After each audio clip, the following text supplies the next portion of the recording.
ഇമാം നബവി റഹിമഹുല്ലാഹ് പ്രത്യേകം എടുത്തു പറഞ്ഞില്ലേ, നബി സല്ലല്ലാഹു അലൈഹി വസല്ലമ തങ്ങളുടെ ഖബർ ചുംബിക്കാൻ പോകരുത്. അവിടെ റസൂലുള്ളാഹിന്റെ ഖബറിന്റെ അടുക്കൽ ദൂരെ നിന്നിട്ട് അതവോടെ പെരുമാറണം.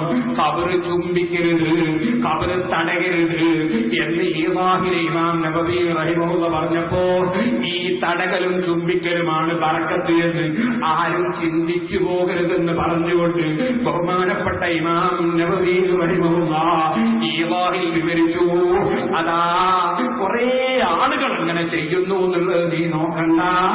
ഇല്ലത്തു സാലിഹീൻ കൊണ്ട് അതേ ശരിയായ സുന്നത്തിന്റെ നടപടിക്രമത്തിലേക്ക് നീങ്ങി റസൂലുള്ളാഹി സ്വല്ലല്ലാഹു അലൈഹി വസല്ലമ തങ്ങളിൽ നിന്ന് ഒരു കുറച്ച് ദൂരെയായി അതവൂടെ ഗുരുത്വത്തോടെ പോയി റസൂലുള്ളാഹി സ്വല്ലല്ലാഹു അലൈഹി വസല്ലമ തങ്ങൾ കിടക്കുന്ന ഖബറിന്റെ താഴ്ഭാഗത്തെ നോക്കി നിന്ന് അതും കൈ നിസ്കാരത്തിൽ കെട്ടുന്നത് പോലെ അടക്കത്തോടെ വെച്ച് വളരെ ബഹുമാനാദരോടെ ഖബറിന്റെ അടുത്ത് പോയി നിന്ന് നീ സിയാറത്ത് ചെയ്തോ, നീ ഖബർ തൊടാൻ പോകണ്ട, നീ ഖബർ ചുംബിക്കാൻ പോകണ്ട എന്ന് പറഞ്ഞുകൊണ്ട് ഇമാം നബവി അവിടെ പറഞ്ഞൊരു വാചകമാണ്, ഓ മനുഷ്യ, ആളുകൾ കുറച്ചേ നിന്റെ കൂടെ ഉള്ളൂ എന്ന് നീ നോക്കണ്ട. എങ്ങനെ ബഹുമാനിക്കാം ചുംബനവും. അതുപോലെ തന്നെ എത്രയോ മഖബറുകളിലൊക്കെ ചുംബിക്കുന്നത് കാണുമ്പോൾ ചില സുന്നികളെ അങ്ങനും ചെയ്യരുത് അറിയും.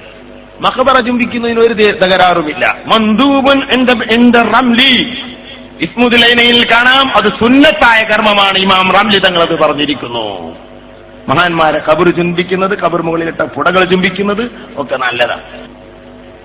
എങ്ങനെ ബഹുമാനിക്കാം ചുംബനവും.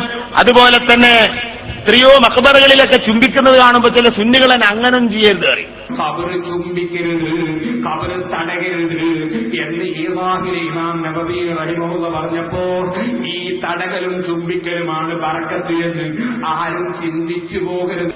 മഖബറ ചുംബിക്കുന്നതിന് ഒരു തകരാറുമില്ല. നീ ഖബർ തൊടാൻ പോകണ്ട, നീ ഖബർ ചുംബിക്കാൻ പോകണ്ട. മഹാന്മാരെ ഖബർ ചുംബിക്കുന്നത്, ഖബർ മുകളിലിട്ട പുടകൾ ചുംബിക്കുന്നത് ഒക്കെ നല്ലതാണ്. നീ ഖബർ തൊടാൻ പോകണ്ട, നീ ഖബർ ചുംബിക്കാൻ പോകണ്ട.